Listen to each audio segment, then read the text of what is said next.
Gràcies por estar aquí en un Perspectives Más. Gracias als amics de la ópera por haberme invitado. Gracias a Les Arts por acogernos en su casa, als amics de la ópera, para hacer este Perspectives. Vamos a hablar hoy del título barroco que tenemos esta semana aquí en Les Arts, que es l'Incarnazione di Popea de Claudio Monteverdi, que estará aquí, se estrena el próximo jueves, desde el 11 al 16 de mayo, con la dirección musical de Leonardo García Alarcón y su Capella Mediterránea, que es un ensemble especializado en música barroca. Y bueno, hoy tenemos aquí dos protagonistas más de esta producción. Tenemos por un lado a Ted Huffman, que es el director de escena de esta coproducción con el Festival d'Aix-en-Provence, y luego pues tenemos a Fabian Schoffren, que ha sido el asistente musical y, bueno, y también el encargado de preparar las voces del Centre de Perfeccionament. Os voy a presentar brevemente a los dos invitados que tenemos hoy y nos metemos de lleno con lo que es la ópera.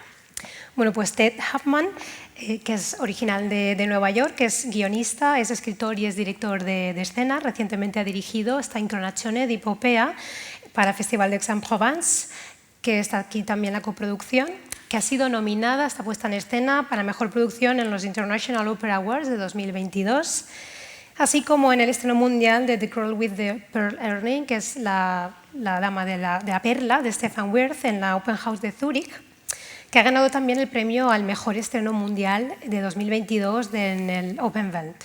Y el estreno mundial también de The Time of Our Singing de Chris Defort en la Monet, galardonada también en los International Opera Awards de 2022. Esta temporada está escribiendo y dirigiendo su tercera obra escénica, The Fagot and the French Between Revolutions, basada en el libro de culto de Larry Mitchell. Y bueno, se trata de una coproducción con la Manchester International Festival, el Festival d'Aix-en-Provence, el Festival de Bregenz y el Skirball Center de Nueva York. También está dirigiendo, bueno, ha dirigido nuevas producciones de Romeo y Julieta en la Open House de Zúrich, el Orlando en la Ópera de Frankfurt. Aquí en el Palau de Les Arts lo hemos visto ya en dos producciones, Les Mamelles de Tiresias y Trouble in Tahiti, y otras producciones anteriores que ha hecho pues han sido Madame Butterfly en el Open House de Zúrich, Rinaldo en el Oper Frankfurt, Salomé en Colonia, el Midsummer Night's Dream en el Deutsche Oper de Berlín y el Opera Nacional de Montpellier, Il Trionfo del Tempo e del Disinganno en el Teatro Real danés, Die Vogel en el Opera Nacional del Rin, o, por ejemplo, el Macbeth de Luke Styles en el Hindenburg. También tenemos a Fabian Schoffrin, que es argentino, y bueno, él estudió violonchelo y cantos contratenor en Buenos Aires y se traslada aquí a Europa a mediados de los 90, donde prosigue su formación en canto y en música antigua en Ginebra y en la Schola Cantorum Basiliensis, que ya sabéis que es el centro más especializado de música antigua que tenemos aquí, para dedicarse a la interpretación de la música de los siglos XVII y XVIII. Ha cantado también en prestigiosos festivales, teatros, salas de conciertos, como el Teatro Colón de Buenos Aires, la Ópera Nacional del Rin en Estrasburgo, la Chapelle Royale de Versalles, el Concertgebouw de Ámsterdam, entre otros, y bueno, ya ha formado parte de ensembles y grupos de música antigua como Les Arts Florissants, con William Christie, Concerto Italiano, la Academia Bizantina, y bueno, es miembro fundador de la Capella Mediterránea, que es la que va a interpretar esta ópera aquí. Y ha colaborado, colabora como asistente musical de Leonardo García Alarcón en óperas como el Orfeo o esta misma Incarnazione di Popea, pero también pues, la Guerra de los Gigantes de Durón, Les Indes Galantes de Rameau o la Alcina de Händel. Es invitado regularmente por el Teatro del Bolshoi de Moscú para participar en la formación de los jóvenes intérpretes de repertorio barroco y ahora está colaborando también aquí con el Centre de Perfeccionament de aquí de Les Arts para formar a los cantantes en la interpretación de todos estos repertorios más antiguos de época barroca, como ha hecho en esta Incarnazione. Dicho esto, antes de meternos de lleno, a mí me gustaría que hiciésemos un viaje, que cerremos los ojos, no se asusten, y que nos imaginemos en la Venecia de mediados de 1600. No sé si saben ustedes cómo es esta Venecia. ¿La han visto en alguna película? ¿Han leído libros? ¿Alguno tiene un contexto? Es una Venecia encharcada, es una Venecia excomulgada, Es una Venecia que está llena de vicio, de libertinaje y que, bueno, mucho fasto, pero que ya parece entrar en decadencia porque viene de un esplendor comercial de las grandes familias comerciantes de los siglos anteriores, pero ya empieza a entrar en decadencia. Pues bueno, estamos en esta Venecia, como os digo, un poco ya que empieza a entrar en decadencia. Y bueno, y aquí lo que pasa ahora es muy interesante porque en el ámbito cultural se intenta alzar contra viento y marea, aprovechándose de estos reflujos de esplendor comercial que empiezan a quedar. Y lo que pasa es que se acaba de estrenar hace muy poco el Teatro San Casiano, que es el primer teatro de ópera público de la historia. Y eso pasa aquí en Venecia. Y eso lo que hace es favorecer la producción de óperas y de teatros, porque además Venecia es una ciudad muy turística como entendemos hoy en día. ¿Por qué? Porque van sus festividades, el carnaval, ¿qué más tenemos? Sus palacetes, los artistas locales y una serie de teatros de ópera y teatros que empiezan a abrirse muchísimo. De hecho, decía el otro día, si estuvisteis en la conferencia de Ramón Gener, que Venecia se transforma en una especie de Broadway de las óperas. Y bueno, y esto genera muchísima competencia y muchísima producción de ópera. Se estrenan óperas constantemente, hay mucha actividad operística, pero claro, son todas comerciales y son todas muy parecidas. ¿Por qué? Porque ¿qué diferencia tenemos aquí en la ópera en Venecia? Pues que el público es de todos los estratos sociales. Esto no pasaba hasta ahora, es la primera vez que pasa aquí en Venecia. ¿Por qué? Porque lo que más interesa en Venecia es el dinero, el negocio. Y estas familias, que hay comerciantes en Venecia, se aprovechan de la ópera, todos estos teatros de ópera para hacer negocio y evidentemente pues lo que quieren es vender tickets y lo que van a querer programar son óperas muy comerciales para que la gente compre los tickets y se gaste su dinero y sean así rentables. Bueno, ¿qué favorece además en Venecia en toda esta efervescencia? Pues que la Serenísima República Independiente de Venecia no tiene Inquisición. No tiene Inquisición y, por tanto, la censura está menos controlada y eso permite muchísima más libertad a la hora de componer las obras porque va a evitar muchas controversias con la Iglesia, que ya sabemos que en este periodo estaban todo el rato, bueno, incluso después también, ¿no?, censurando lo que son las obras, ¿no?, todo lo que son teatros y óperas. Pues esto aquí en Venecia no pasa. La ópera es un pur negoci, absolutamente. Pues en este entorno, en este contexto que tenemos súper bullicioso de una Venecia en mediados del siglo XVII, con aún este fasto tan activa con las óperas y los teatros, llega Monteverdi. Monteverdi viene de un periplo personal que ha venido de Cremona, ha pasado por varios sitios, Mantua, de Mantua a Venecia, de Venecia a Roma, de Roma a Florencia. Bueno, él ha hecho un periplo personal largo. Su último trabajo estaba en Roma, lo tiran de Roma y entonces busca trabajo, busca una plaza y así es como llega a la Capilla Musical de San Marcos de Venecia, que es una capilla musical que en ese momento necesitaba un poco de revitalización, de que alguien trabajara muchísimo las voces y bueno, y en este momento es cuando llega Monteverdi, que ojo, Monteverdi tiene más de 70 años, no es un chicuelo joven, sino que es ya una persona madura y adulta. De hecho, ahora lo veremos, que fallece ni apenas un año después de componer esta ópera de la que vamos a hablar hoy, que es l'Incarnazione di Poppea. Pues llega aquí y él llega con la idea de este trabajo de componer música sacra en San Marcos de Venecia, pero ¿quién es Monteverdi? Monteverdi es el padre de la ópera, bueno, el cofundador, porque el padre es Jacopo Peri, el melenudo, ¿no?, que Jacopo Peri compone esta Eurídice en 1600, ¿no?, para los esponsales de María de Medici, el rey de Francia, pero bueno, él llega y claro, como es Monteverdi y viene de hacer ya óperas, de desarrollar la ópera como algo especial, ¿no?, y llevarla a lo que entendemos hoy en día la ópera como género musical como tal, y dice, bueno, yo también quiero hacer esto. Yo quiero, en esta temporada de carnaval, de ahora, de aquí, yo quiero trabajar y quiero componer óperas. Y entonces, pues evidentemente se pone a componer óperas. De hecho, va a ser uno de sus periodos creativos más fructíferos, a pesar de que ya es muy adulto, tiene 70 años, pero en ese momento, 70 años, ya es una persona muy mayor. Y bueno, y así es como él se mete en esto de hacer óperas. Y bueno, y en este momento, lo hablaremos con Fabián, que es experto en esto.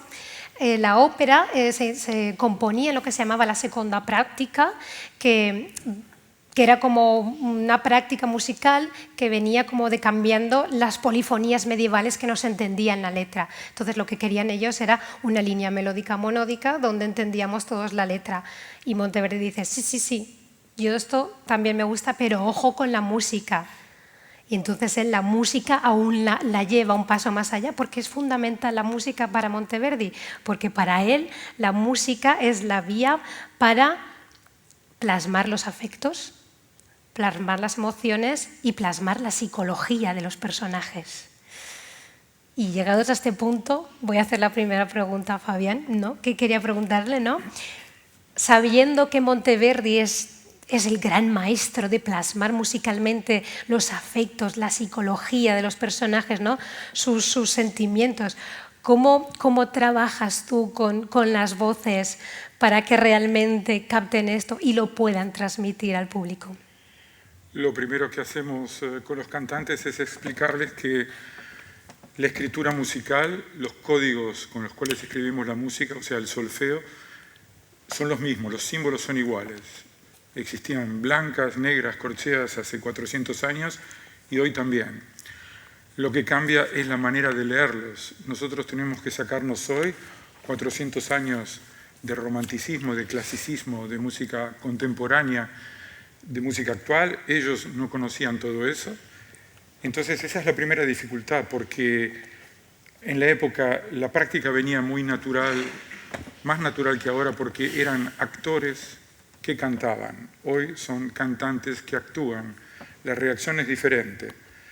Cuando yo llegué al centro, muchos cantantes querían seducirme mostrando su voz. Y yo los felicitaba, diciéndoles que es una lástima porque acá no la vamos a usar. Es un primer choque cultural esto.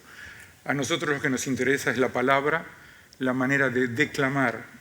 La declamación es lo más importante. Y para eso, el primer acercamiento con este arte es pasar por el libreto y no por la partitura. Yo tengo una costumbre que la empecé a hacer hace 7 años en el Festival de Aix, porque estaba confrontado con cantantes rusos que no hablaban otra cosa que ruso, y tenía que inventar algún método para que declamen en italiano, y solamente con 2 elementos muy simples. Yo les explicaba que, como toda lengua latina, tiene sílabas cortas y sílabas largas. Entonces que a las cortas les pongan un acento agudo y a las largas les pongan un calderón. Y que la alternancia de esos 2 símbolos, aunque no sepan lo que están diciendo, ya los hacía hablar en italiano. Es muy común, hoy les explico, si quieren tener el pasaporte italiano, tienen que saber cantar con una figuración que se llama el tresillo. Todo italiano dice ta, ta, ta, ta, ta, ta, ta, ta, ¿no? La caricatura del italiano. Entonces, cuando uno les intelectualiza menos el lenguaje al cantante que no está acostumbrado y se lo muestra con elementos cotidianos, el discurso llega más simple. El objetivo final es no que comprendan solamente, sino que sientan. Tienen que estar convencidos en la manera de hablar. Y para eso yo hago libretos en forma de prosa, rompo la forma de la poesía, los escribo en prosa, donde cambio los signos de puntuación. En la época había muchos signos de puntuación muy variados. Uno de los que más usan los libretistas del siglo XVII es el punto y coma. Un cantante no sabe lo que es un punto y coma. Entonces yo los reemplazaba por puntos suspensivos. Y una frase pegada al lado de la otra con puntos suspensivos cuando en la poesía venía en un renglón aparte. Y a fuerza de hacer eso la gente se va convenciendo y empiezan a declamar en forma natural. No es mucho secreto, es solamente tratar de no hacerles el discurso intelectual donde lo único que hacemos es colocar una barrera. Ellos cantan Puccini y yo canto Monteverdi. Puccini también se canta como Monteverdi a nivel de línea, Eso es lo que les explicamos a los cantantes. Porque, claro, es como tienen que mentalmente ir atrás, como deshacerse de todo ese lirismo. Sí, pero ir atrás para tomar un trampolín, porque nosotros tenemos una manera de ver la música como si fuese la música pop. En definitiva,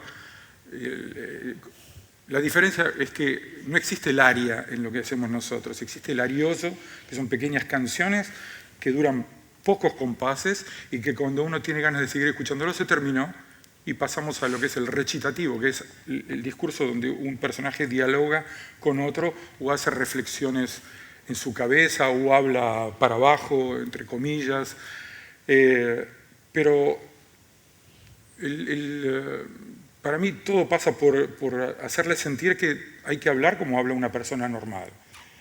Y que eso se compenetra mucho con el discurso, con el trabajo que hace TED, porque hay un trabajo muy puntual en cuanto al actor, cosas pequeñas que tiene que hacer. Ustedes van a ver, por ejemplo, no sé si lo puedo contar, pero Nerone, por ejemplo, come en la mesa con dos maneras diferentes. Nerone, cuando está con Popea, come como un señorito.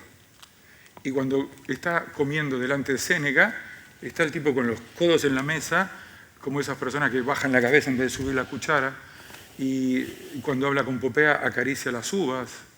Y esos pequeños detalles van muy encima de la manera de declamar. Es eso. Es el acting, luego hablaremos con T del acting de los actores.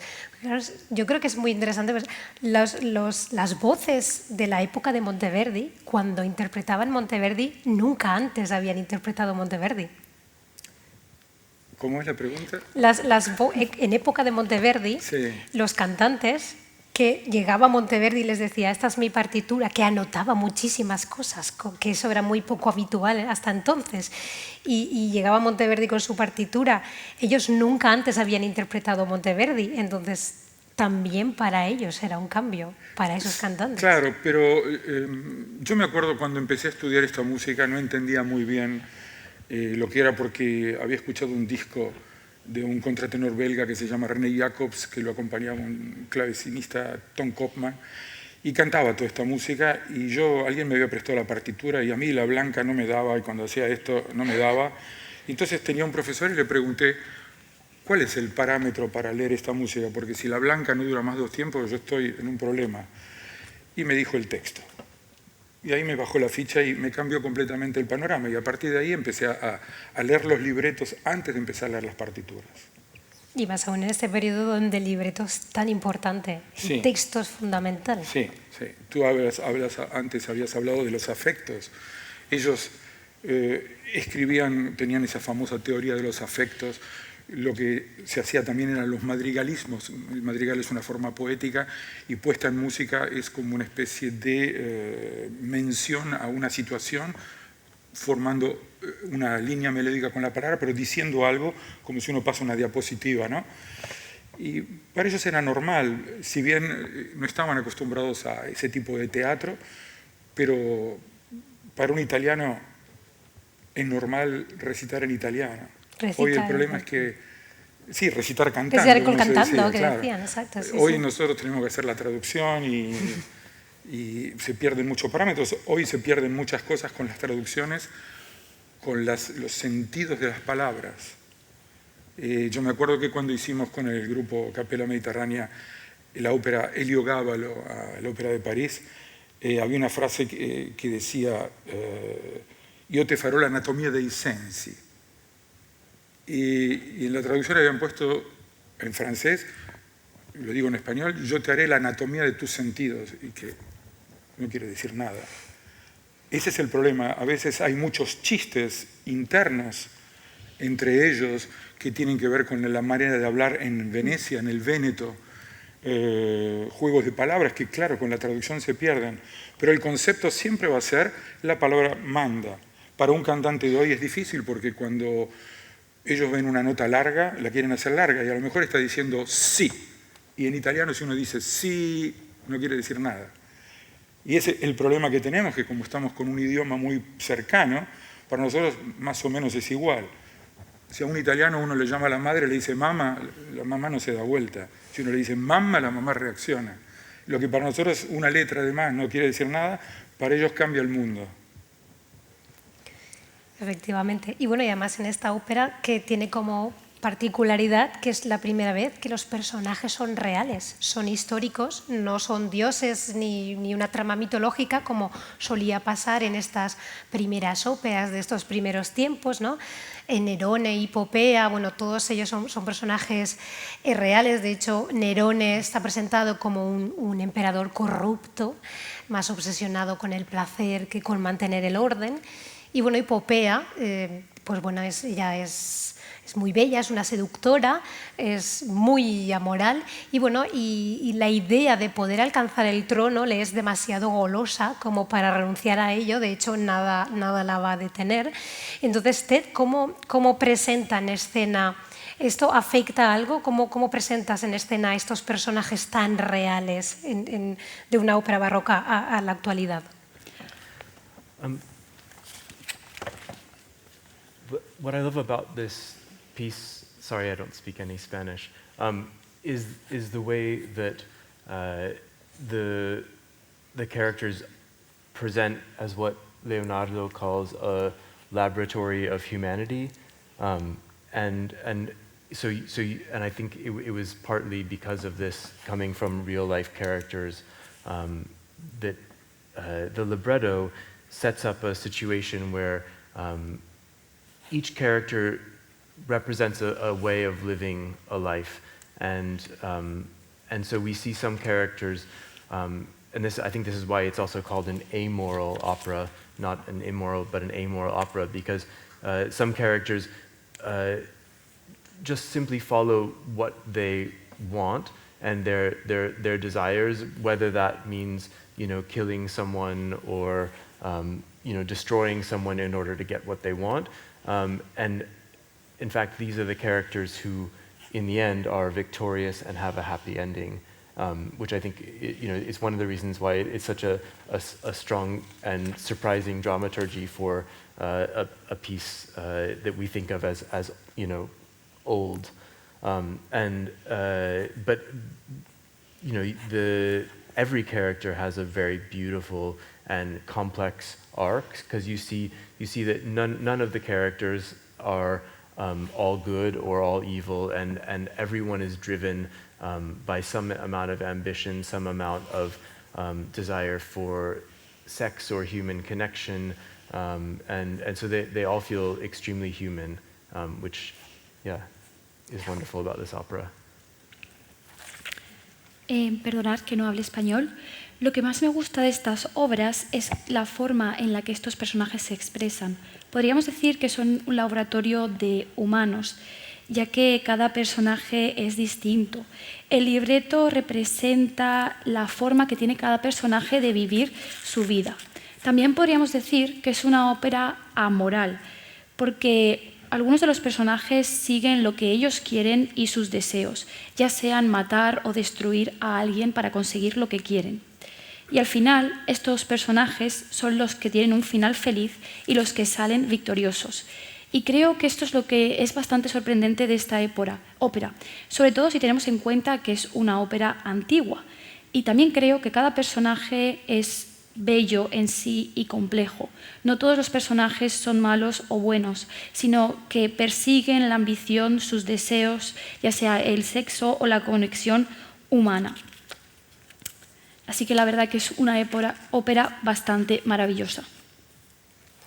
Has mencionado algo que quería preguntaros, ¿no? Y es que es una ópera completamente amoral, ¿no? Incluso hoy en día, en el siglo XXI, no deja de sorprendernos, ¿no? El cinismo, ¿no? Al que llegan los personajes.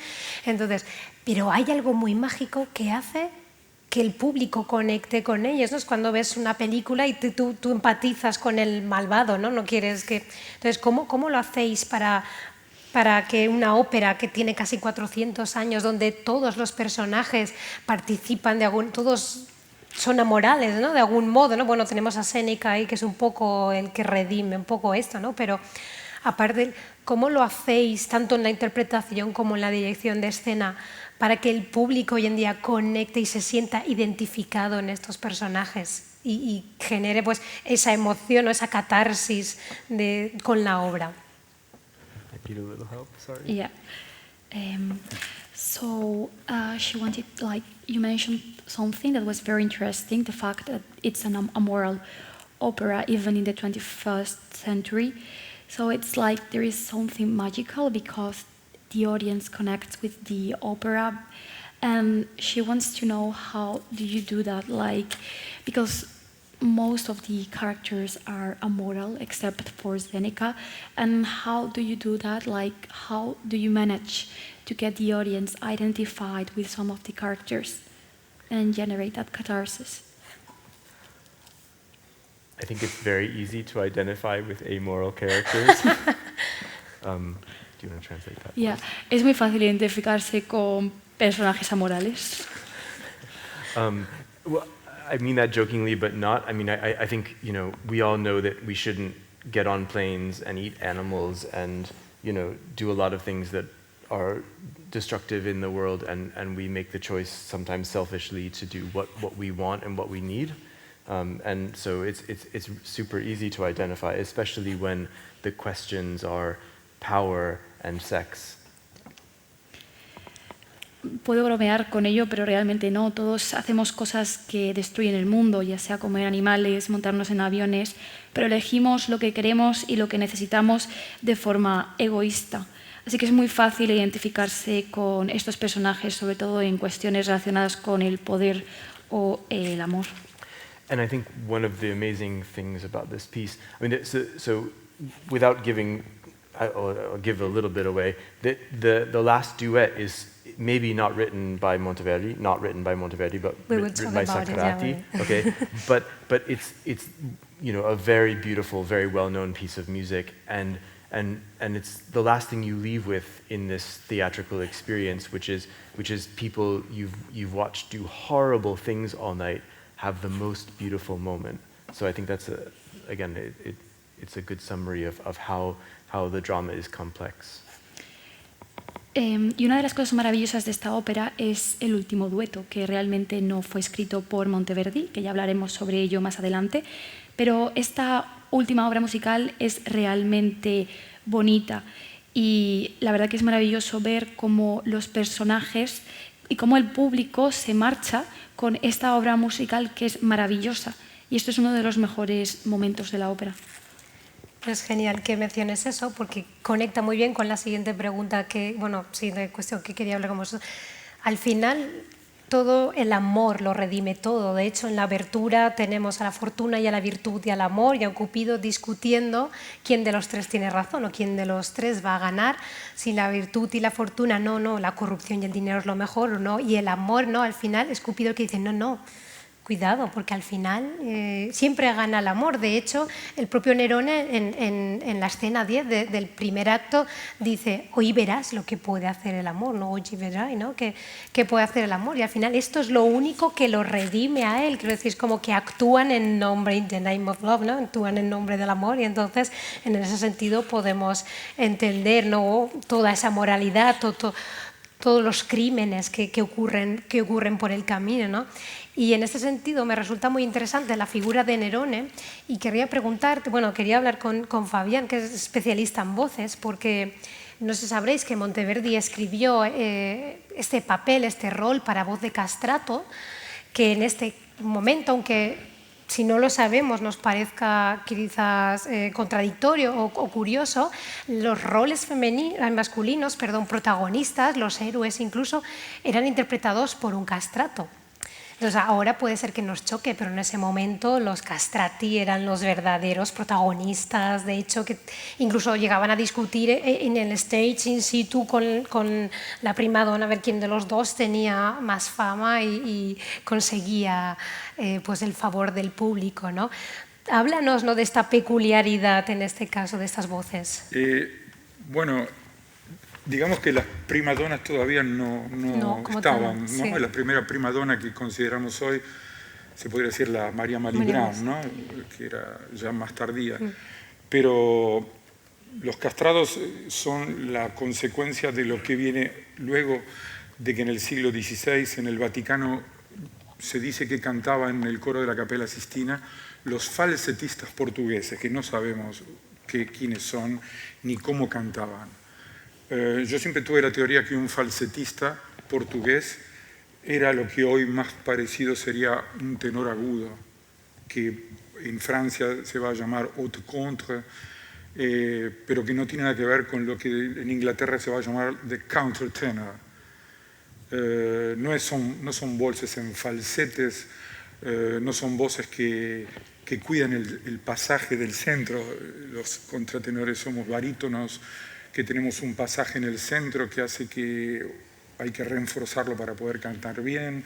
Se toma la voz de una manera cuando se hace música inglesa, de otra cuando se hace música italiana, y todo tiene que ver con el diapasón con el cual se canta.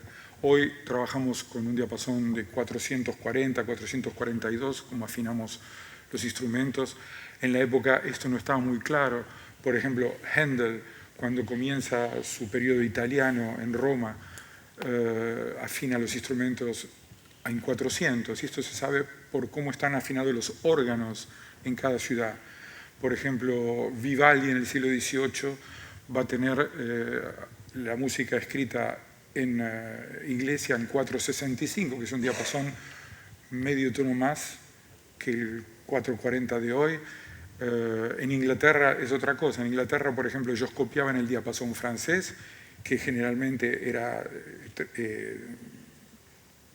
392, que sería casi un tono más bajo que el 440, o sea, un La de hoy era un Sol para ellos, y entonces un haute contre francés, que sería el alto, el equivalente de la voz de alto en otro tipo de música, está cantando un tono más abajo.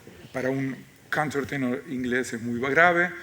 En la música que hacemos aquí, por ejemplo, todos los roles que están escritos en clave de Do en tercera, están escritos que hoy uno los lee como la clave de la viola, ¿no? De la viola da braccio, del alto. En la época eran tenores agudos, porque simplemente la voz de un contratenor en el falsete no hay resistencia física que tenga que ver con un personaje. Los roles de los personajes de Nutrice, Arnalta, todos esos personajes son un poco roles, lo que hoy se llamarían comprimarios o roles de composición, y son un poco críticas sociales de la época por mostrar el lado un poco simple, no muy intelectual de la manera de reaccionar a una escena. Son personajes que reaccionan siempre en primer grado, no tienen una lectura profunda de las cosas, y se usan para equilibrar. En Inglaterra existía lo que se llamaba el teatro de guante. Esos, siempre el cómico, el pícaro y el tonto, ¿no? Un poco sería un poco así para compensar. Y todo eso tiene que ver con las tesituras vocales de la época, que prácticamente hoy no tienen nada que ver. Cuando nosotros hacemos Orfeos de Monteverdi, como lo hacemos en 465, necesitamos un tenor, porque el color que generalmente usamos para Orfeo es un barítono, pero que en 465 no puede cantar, es muy agudo. Y depende la tournée que hacemos, la gira que hacemos, si mezclamos Orfeo con otra pieza, que va un día anterior, un día después, cómo vamos a afinar los instrumentos. Digamos que las tesituras, los diapasones, y otra cosa muy importante que tiene que ver con, no sé si saben lo que es el temperamento, ¿no? De un instrumento, es como están afinados los instrumentos hoy, la distancia que existe entre los intervalos. Nosotros no usamos temperamentos iguales como se usa hoy en un piano. Yo para los ensayos con los alumnos hice traer un teclado que podemos afinar en lo que nosotros llamamos mesotónico, que si no es como querer cantar música hindú con una guitarra clásica, no funciona. Y bueno, eso fue otro problema con los alumnos a abordar, la distancia entre los intervalos. A veces ellos cantaban bajo, pero no es que cantaban bajo, cantaban temperado, cantaban igual. Y de a poquito trabajando llegaron a entender eso. O sea que en esta música, cuando uno saca el temperamento, el diapasón, una cosa importante, nosotros trabajamos con la partitura donde esta mano del teclado no está escrita. Es todo improvisado. Trabajamos como en el jazz, son cifras, no las mismas cifras que el jazz, pero son cifras de la época, con códigos, con números. Cuando sacamos el diapasón, el temperamento, el cifrado, la orquestación, cada instrumento representa a un personaje. No es el mismo instrumento que va a representar Amore que Ottavia. Séneca va a estar acompañado de una manera, cuando Séneca se muere está acompañado de otra. Cuando uno saca todos esos elementos más el recitado, la declamación, está haciendo Wagner. Es así. Si lo escucha alguien que se quiere dedicar a la música barroca, no sé si lo alentará, la verdad. Porque... Que nosotros tenemos, yo siempre digo, somos una banda de rock, una banda de pop, porque así va a sonar, así van a escuchar. Usamos los instrumentos de una manera muy particular. A lo mejor a veces no es muy cristiana la manera de tocarla, pero nos permitimos esos chistes que hacemos, que a veces son para nosotros y a veces son para que el público, cuando acompañamos la Nutrice en su último diálogo, monólogo, la manera de acompañar es improvisada, pero cada noche va a ser diferente. Y esa manera de hacer se acerca más al jazz, al pop, al rock, que a Mozart. ¿Y crees que el público lo nota eso? Sí, sí. ¿Se da cuenta? Sí. O sea, luego hablaremos al final, ¿no? de quitarnos esta idea de que la música barroca es aburrida, es rancia, no. Sino porque es actual, porque sí, nosotros hacemos una cosa que se llama rubato, que es cuando el tiempo fijo es esto y el cantante se va saliendo del tiempo de a poco. Eso se hace en la música pop. Cuando nos enfrentamos con un cantante que viene de hacer Rossini y le explicamos eso, tiene que ir al psicólogo para entenderlo, pero de a poquito le decimos, nosotros jugamos, le decimos esto es Elton John, esto es John Lennon, esto es Pink Floyd, y ahí van entendiendo. Sí, ahora hablaremos luego de la técnica estricta, ¿no? Que mencionabas, ¿no?, todos estos personajes, ¿no?, del servicio y tal, y quería preguntarle a Ted porque hay un colorido grupo de personajes principales y secundarios también de todas las clases sociales, porque bueno, esto Monteverdi, bueno, los compositores de la época, Jiménez, lo usaban para que el público se sintiese identificado con todos estos estratos y que bueno, porque eran todos los públicos los que compraban los tickets y si solo veían pues emperadores y reyes no se identificaban y era como una estrategia para atraer todos tipos de públicos, ¿no? Aquí en este caso Monteverdi tiene una inventiva magnífica a la hora de desarrollar todo este corpus de personajes secundarios. ¿Cómo los tratas en escena, Ted? Yeah, so she said that she was doing like Monteverdi wanted the audience to feel identified with the characters. They were from different social classes. So how do you treat the characters on stage? It was different. Is it clear? Stages, yeah.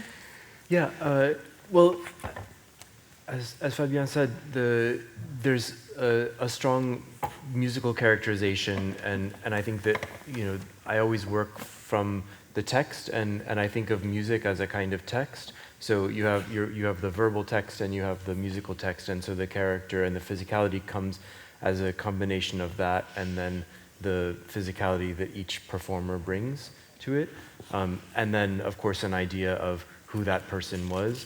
I think we wanted to make a piece about more or less about today. So as you can see, they're not in historical costume, but you have Nerone over here who's in a golden blazer, and you have Arnalta here in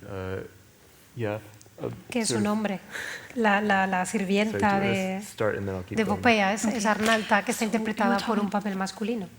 Okay. Como ha dicho Fabián, la caracterización musical es muy fuerte. Yo siempre he trabajado con el texto y en parte trabajar con la música es trabajar con el texto, y también es muy importante conocer y entender la idea de quién era esa persona. Queríamos hacer una obra actual y es por ello por lo que los personajes no llevan ropa histórica. Sí, histórica, llevan ropa contemporánea. Como podéis observar, Nerón lleva una americana y Arnalta pues lleva un abrigo totalmente actual. And one of the, for me, very freeing things about this style of music and of Monteverdi's style is that each performer has a lot of agency in there because it's such a text-heavy piece, and so how they pace that, it's a lot more has to come from the performer. I don't know if Fabien would agree, but I think he would. That the performers themselves are like the instrumentalists in the pit. They're improvising to a certain degree every night. It's slightly different. So as opposed to later styles of opera where more or less the tactus is always coming from the conductor and everyone's joining that tactus. So in this, it's a much more horizontal sort of ensemble, and I, as a director of actors, I really love that because I think you get much more idiosyncratic and kind of personal characterization just in the way that they attack the text, or yeah.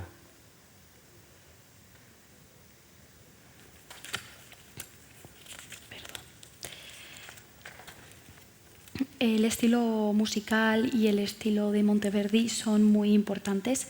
Es una obra en la que el texto cobra muchísima importancia y los actores están improvisando cada noche hasta un cierto nivel.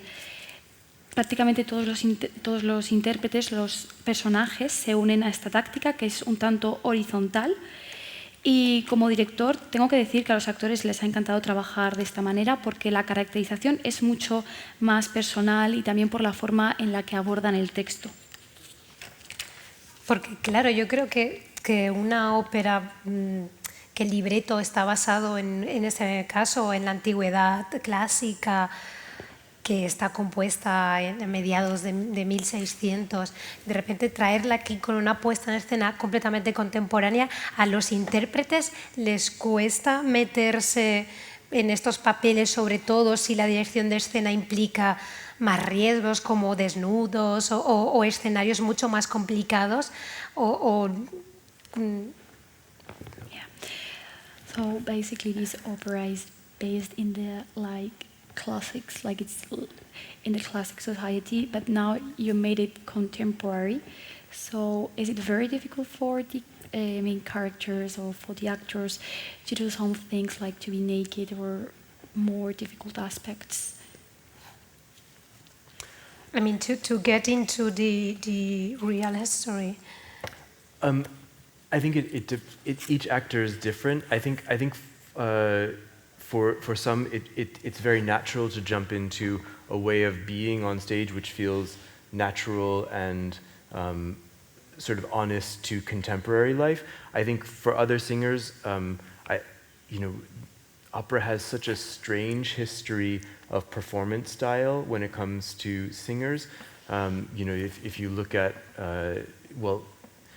the idea of an opera director didn't exist until relatively recently. So people came with their own acting style and came together for a short time in order to rehearse, and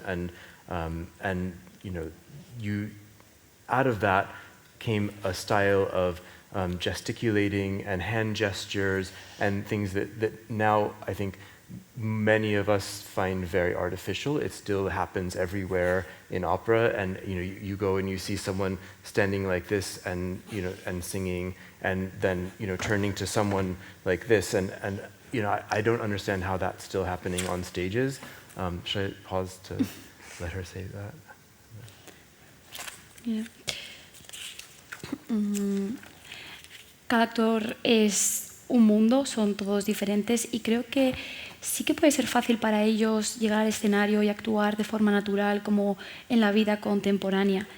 Por ejemplo, previamente la idea de un director de orquesta no existía y cada actor, cada personaje venía con su propio estilo y así surgió un estilo de mover las manos, de gesticular, que a día de hoy para todos nosotros es bastante artificial. Que una persona esté en la ópera como cantando así, gesticulando mucho, es algo a lo que no estamos acostumbrados y es algo a lo que no entendemos a día de hoy. And I would say that this archaic system of performative style has lasted a very long time and sort of inexplicably. So I think a lot of directors today are looking to ask something very different of the performers. I think so this piece is a lot about sex and a lot about violence, and for sure. I mean, the performers that you'll see, I think, are all very happy and willing to get into these roles. I didn't have to cajole anyone to do anything. So because I think they believe in this story, and so they, in their role as actors, they are thrilled to kind of explore these things on stage. La verdad que este sistema arcaico de interpretación ha durado bastantes años y es algo inexplicable. Yo creo que cada vez más los directores piden cosas distintas. Por ejemplo, esta obra se basa mucho en el sexo y en la violencia, y la verdad que los intérpretes estaban muy contentos de poder adentrarse en el rol, y la verdad que no ha sido difícil pedirles que lo hagan porque ellos creían en la historia y tenían muchas ganas de explorar todo esto en el escenario. Es que estamos acostumbrados a ver óperas, que están basadas históricamente. Bueno, el libreto está basado en épocas pretéritas, pues un Salomé de Strauss, por ejemplo, ¿no? Y estamos acostumbrados a ver puestas en escena contemporáneas, que al final es como una metahistoria paralela a lo que es el libreto, ¿no? Lo que es la escena en sí. Y estamos muy acostumbrados a eso, pero creo que si nos lo planteamos a nivel de la orquesta, de la parte musical, de la dirección musical, a lo mejor nos chocaría muchísimo si fuésemos a ver esta Incarnazione con una puesta a lo mejor historicista, diremos, donde ellos van vestidos del siglo XVII, y en cambio los músicos interpretasen en lugar de con timbales y violas da gamba con guitarras eléctricas, pero que sería como lo mismo, el mismo ejercicio, pero en lugar de llevado a la escena, llevado a la interpretación musical. Nosotros tenemos la costumbre de hacer programas de música actual con instrumentos antiguos. Por ejemplo, Capella Mediterránea tiene un programa que se llama Monteverdi Piazzolla, donde partes del Retorno de Ulises en Patria están tocados por el bandoneón, y donde música de Piazzolla están tocadas por la viola da gamba. Hoy el grupo está en el Palau en Barcelona, están haciendo un programa sobre la música de Serrat con viola da gamba, cornetos y esas cosas. Pienso que las barreras que nos imponemos a veces con respecto al estilo, con respecto a las épocas, en Inglaterra, por ejemplo, eso existe mucho menos, porque yo, que soy un fanático del rock inglés de los años 70, 80, siempre he visto un compositor de rock que viene a presentar una obra sinfónico-coral donde ponen su banda de rock, pero también hay un coro, una orquesta, y es muy normal en Inglaterra hacer eso. En otros países hay como que ustedes acá y nosotros aquí. Y pienso que de a poquito hay muchos grupos que empiezan a hacer fusión, y pienso que es una manera es una nueva lectura, no es ni mejor ni peor, pero es una nueva lectura de un lenguaje que se puede hacer tranquilamente. Igual que las direcciones de escena, que al final pues también son nuevas soluciones para llevar la ópera, que es un género, al siglo XXI, al público de ahora, ¿no? Ahora acabaremos con esto, ¿no? Pero que puede ser una... Y es curioso porque Monteverdi fue un compositor, ¿no? que amplió la orquesta como nunca antes se había visto a ese momento. En concreto, en estas óperas venecianas, por cuestiones de gasto erario, no les dejaban usar una formación instrumental muy grande ni grandes coros, ¿no? Pero él es un compositor que explota mucho la amplitud de la orquesta, ¿no? En utilizar muchísimos más instrumentos como era habitual hasta ese momento, ¿no? Entonces, en este caso, la Capella Mediterránea a nivel orquestal, ¿cómo la presenta la ópera? Nosotros tenemos una característica que es a cada personaje, darle su instrumentación, su orquestación.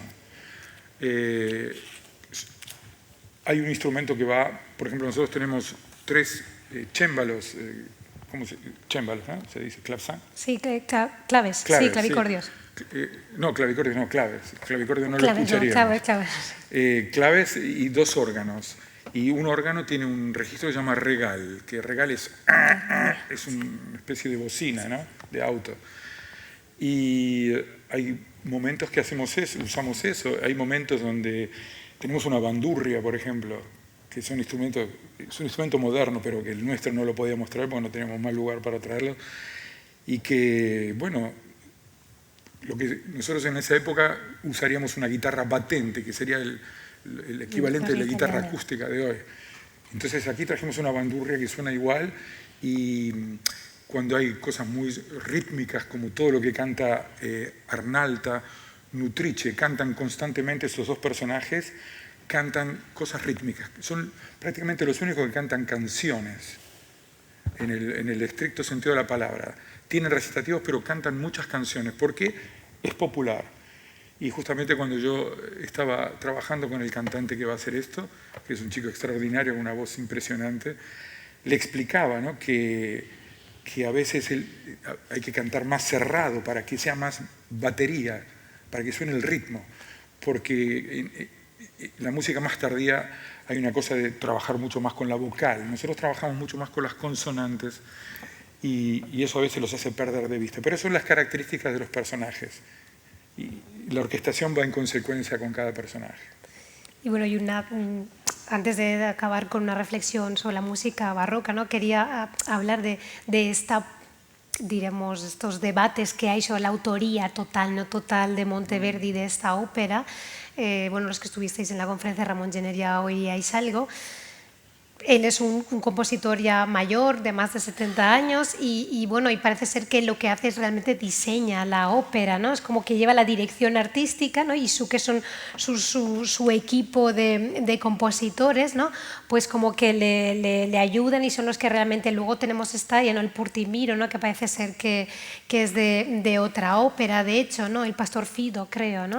Sí, también nosotros grabamos, hicimos la Finta Pazza de Francesco Sacrati, y hay un dúo que es igual a Purtimiro. Hay muchas cosas, hay melodías que el otro día estábamos ensayando y dije, eso no es de Monteverdi, eso es de Cavalli. Claro, sí, hay muchísimo de Se Cavalli. reconoce muchísimo. Exacto, la mano de Cavalli. Quizás él como que diseñaría las principales líneas, las principales voces, pero lo que es acabar las... Pero ya el facsimilar, la partitura original que se encuentra es de la mujer de Cavalli, que era la copista. Claro, por eso. A partir de ahí metieron todos la mano. Y ya no es difícil, ¿no? Quizás por ejemplo, hablamos antes de la manera moderna o antigua de hacer una puesta en escena. Hace poquito se estrenó una versión en Francia como era el original, que no sabemos cómo era el original, y terminaba sin el Purtimiro. Y hoy hay que decir la verdad, hay que ser un poquito menos musicólogo y un poquito más productor moderno de espectáculos, porque una ópera que no termina con un dúo de amor no convence a un productor que quiere comprar el espectáculo. Y está muy bien, porque Monteverdi estaba en el Broadway del momento. Sí. Por lo tanto, él tenía que responder a eso, y eran óperas comerciales que él componía por encargo, estrictamente comerciales, y tenía que hacer estas concesiones. Quiero decir que hasta él mismo ya era consciente en eso. O sea, que creo que al final no está tan desligado de ese approach actual. No, digamos que somos religiosos en el acto de hacer la música antigua, pero somos un poquito pecadores de tanto en tanto. Está bien.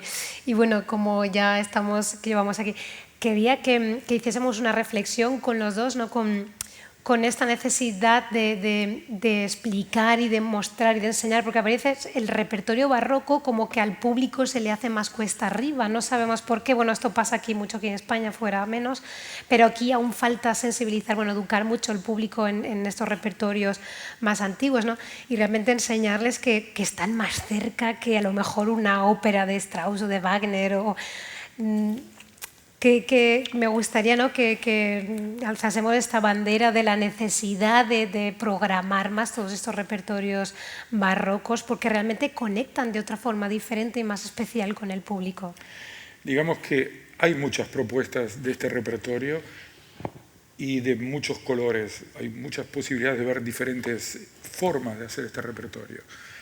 Luego es una cuestión de gusto, pero no hay que perder nunca de vista que el público de hoy es de hoy. No estamos haciendo música para un público de hace 400 años. Entonces ese buen olfato del director, adaptarlo al público de hoy. Por eso esos pequeños pecados que se pueden decir o concesiones que hacemos, mientras entren en el buen gusto, son válidas. Mientras no sean fuera de lugar, van bien. ¿Qué opina Ted? We hope. Yeah. So she said that she wants you to reflect on the need to show, to explain, to teach the audience about the Baroque. Like apparently in Spain, the audience struggles a little bit with the Baroque music and operas. So it's very important to raise awareness and tell the audience that they are closer than the Strauss operas. So what do you think about it? Yeah, I actually think that this, I mean, but just me personally, that this is really the most approachable era of music theater. And that this time in Venice in the 1640s,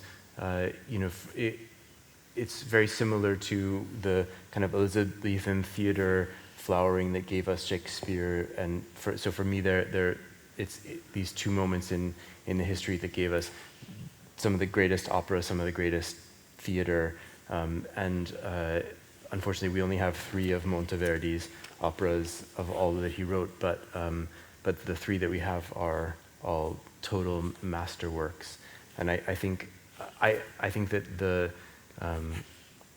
more that audiences get to know these pieces, every audience that we've had, because this is our 3rd venue, and all the audiences really react to this music, and so I'm very happy that now in Valencia you guys are also doing it here.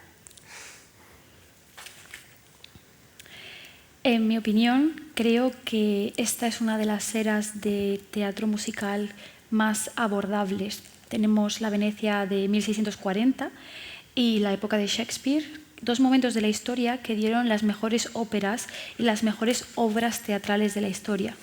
Desafortunadamente, solo tenemos 3 de las óperas que Monteverdi, de todas las óperas que Monteverdi escribió, pero son muy importantes y creo que cuanto más conozca el público estas óperas, más puede reaccionar a esta música del barroco. Y estoy muy contento de que por fin Valencia pueda disfrutar de esta obra. Es curioso, ¿no?, que ahora en la era de la inteligencia artificial, del ChatGPT, nosotros aquí estamos hablando de la necesidad, ¿no?, de traer de vuelta, ¿no?, o de insistir programando pues Monteverdi, Händel y todo esto, ¿no? Que el público dirá, ¿por qué, no? Pues porque siempre se vuelve al primer amor, se dice. Bueno, excelente, y además en esta ópera tiene muchísimo sentido. No sé si queréis añadir algo más antes de dar la palabra al público. Que nos vemos el jueves. I mean, I think also, to explain why this music hasn't been around is that they were out of fashion for a long time. The style of playing them wasn't understood. There weren't players who played these instruments. So, and when you listen to the early recordings of Monteverdi, before sort of the big Baroque movement, which has grown into amazing groups like Capella Mediterranea, it's a very different thing. So I think it really is something that's coming alive now, which is very wonderful. Not too soon.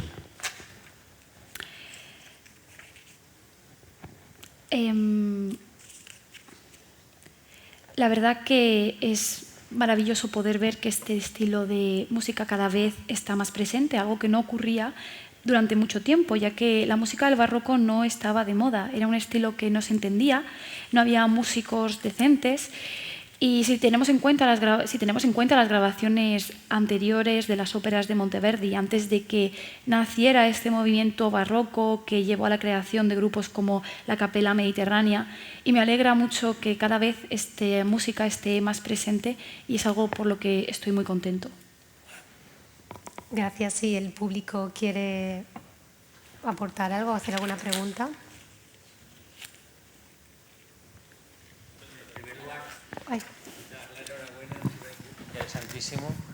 Y bueno, en primer lugar una reflexión, porque cuando uno oye hablar de Monteverdi y del nacimiento de la ópera, pues uno se imagina lo que debió ser el nacimiento del cine.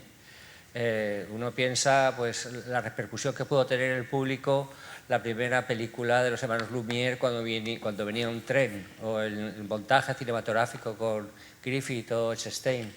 Aquí nos encontramos en un plazo muy breve de tiempo,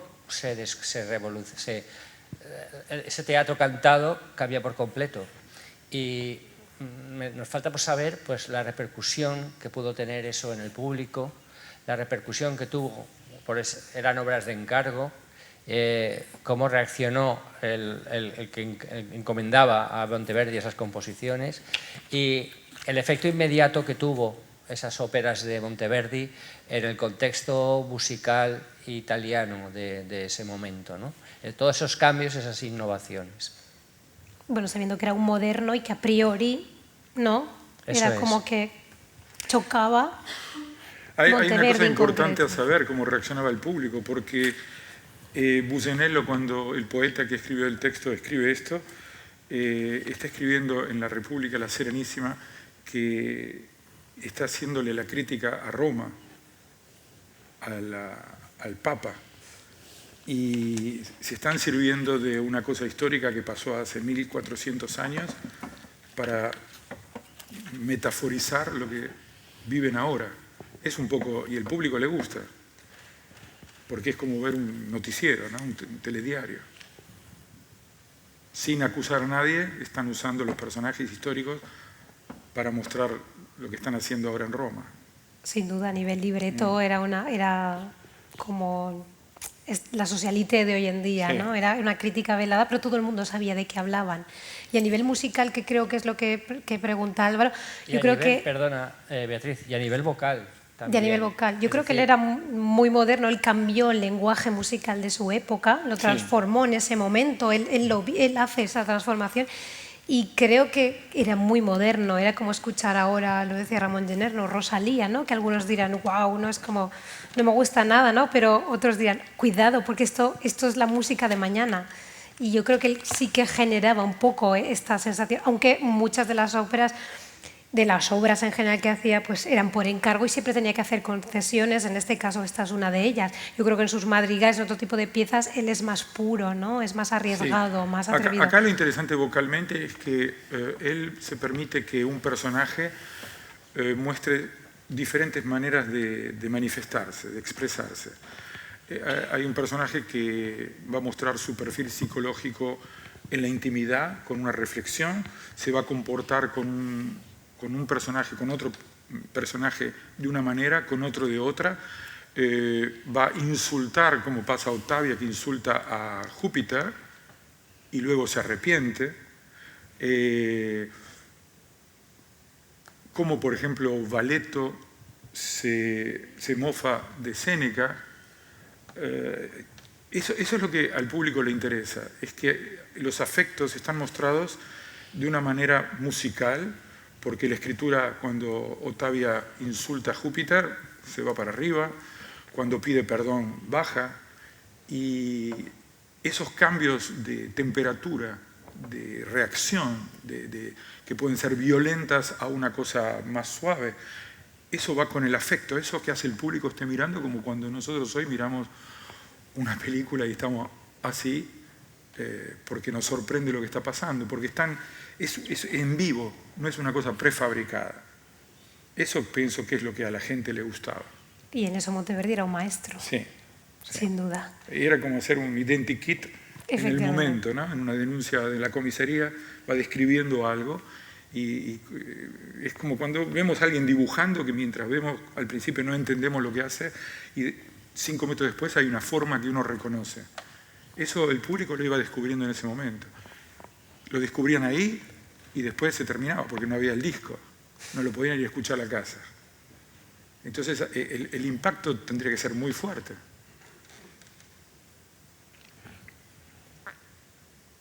No sé si hay alguna pregunta más.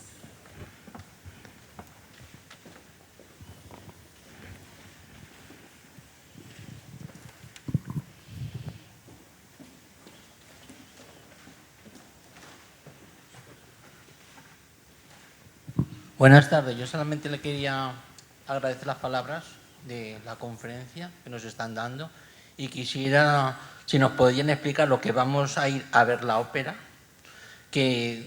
cómo ha sido la ambientación, que nos explique un poco la ambientación para entender, aparte de lo que estamos escuchando, dónde estamos situados, por ejemplo, en esa fotografía que estamos viendo ahí, que nos expliquen un poco para entender la producción que vamos a ver, para saber cómo han situado la trama.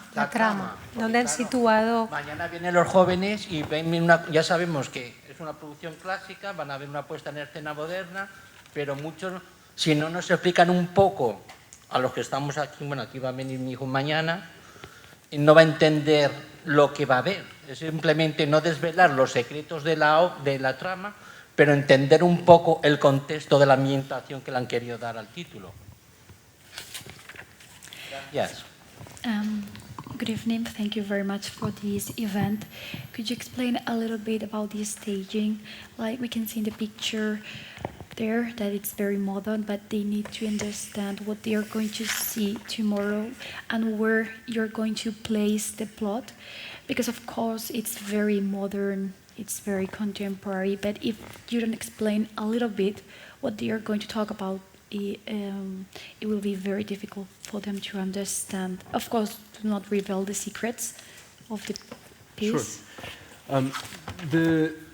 The story takes place as a bet between three deities. So fortune, virtue, and love, or Cupid. Yeah, and it's an argument between these three gods. And they each think that they control the destiny of humans. So Amor says to Fortuna and Virtu, says, I'm going to tell you a story, and by the end of the story, you'll see that I'm the winner. So that's the first scene of the opera, so I haven't given it away. Do you want to say that much and then I'll keep going? Yeah.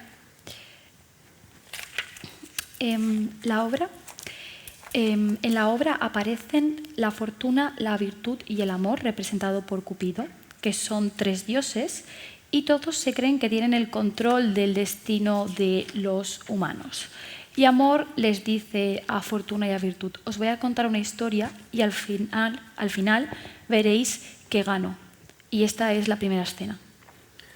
So what you can see here, which is when you walk into the space, you see the whole set, and it's really a playing space for this experiment. Yeah, so it's a meta play within a play, because Amor is like a stage manager. She's saying, okay, friends, we're gonna play this story for you.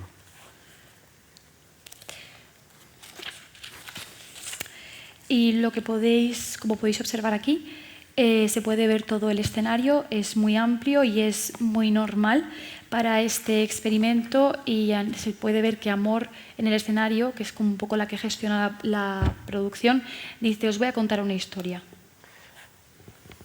So, I'll back up and say that in the theater that I make, I generally don't have realistic places on stage. I don't put things in a specific time or place, and that's for me. It's those kinds of details exist better in text, and the text is there to provoke the audience's imagination to see those things. And the style of 19th century theater where you are looking into a picture and you're asked to kind of believe in this picture. It doesn't work for me as an audience member, so when I make my own work, I don't work that way. Everything I use is there to provoke the audience's own imagination.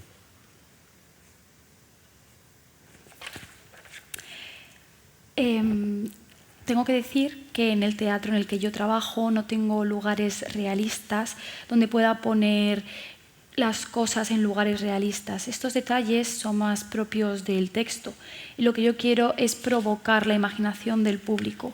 Este estilo del teatro del siglo XIX, de que el público ve algún elemento en el escenario y tiene que creer ese elemento, no es algo que vaya conmigo, no me funciona, yo no trabajo así. Lo que yo uso, los elementos que yo utilizo, están presentes para provocar la imaginación del público. And that's not, I think also, I don't think that's a new idea. I think that, if you look at Greek theater or Elizabethan theater, many theaters in the history of humanity take that approach. So this is also my approach is to use text. And that said, also the bodies of the performers are there to indicate place and action. And so I think it will be very clear for the audience where we are, because it's always in the text.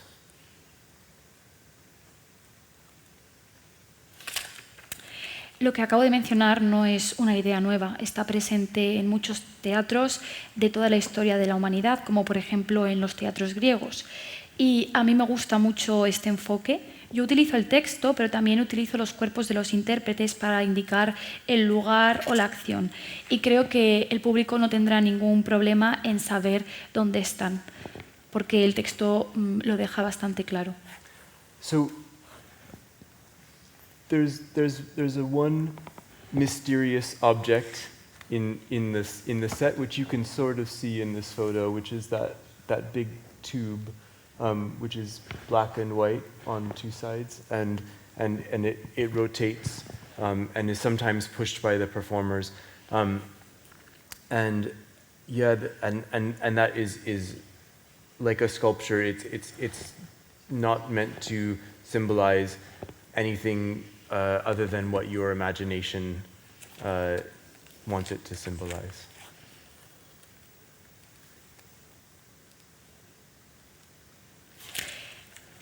Hay un objeto misterioso que podéis observar más o menos. Es blanco y negro y es un objeto que va rotando y que a veces los propios intérpretes lo empujan.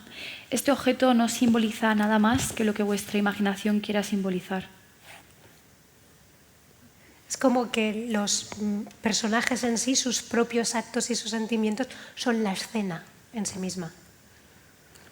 Yes, that they are both the performers and their characters at all times. De escena, o sea, ellos mismos, en sí mismos, sus actos son la escena. Yeah, it's a very clear active theater. So the performers are on stage for the whole performance, and they make all the scene changes, and so it is, as in the original libretto, it's a performance for each other. Sí, los personajes son personajes y personas al mismo tiempo. Es un teatro muy activo y los actores están en el escenario todo el rato. Y es como una actuación para ellos. And if all that makes it sound more complicated, it's not, I promise. It's very accessible, and it's raw human emotion and storytelling from start to finish. And I don't make any changes in the story. I tell the story as it is. Y si esto suena más complicado, os prometo que no lo es una obra bastante accesible, que cuenta una historia y que quiere hacer florecer los sentimientos. Y os puedo asegurar de que yo no hago ningún cambio en la historia, yo la cuento tal y como es. No sé si hay alguna pregunta más.